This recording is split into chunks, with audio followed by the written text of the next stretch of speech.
Pozdrav svima, danas je 4.1.2016. Tako da sretna nova godina svima i sve najbolje u novoj. Prošlo je 11 tjedana na Roakutanu i moram reći da sam zadovoljan sa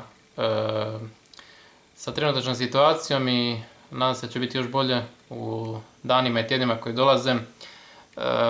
Zadovoljan sam i sa time što nuspojava gotovo da i nemam, osim onih sušenja usnica i sušenja kože, plavog ljuštenja i to je to zapravo.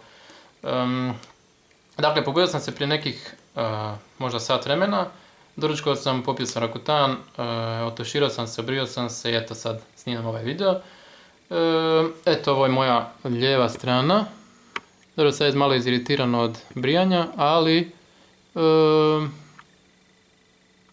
crvenilo je tu. Nadam se da se neće još dugo zadržati.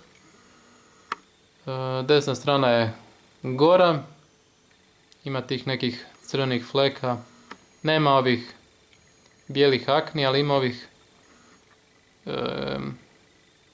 fleka crveni.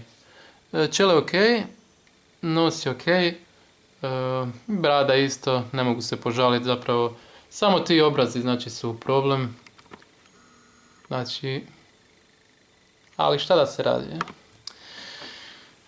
Eto, to bi bilo to. Dakle, sad sam ušao u ovaj 12. tjedan, kraj ovog 3. mjeseca na Roakutanu, onda ću otići kod dermatologice da vidimo šta će ona reći i da li će ostati na ovoj dozi, možda će povećati, to ćemo još vidjeti. Eto, to je bilo to, vidimo se za tjedan dana. Pozdrav.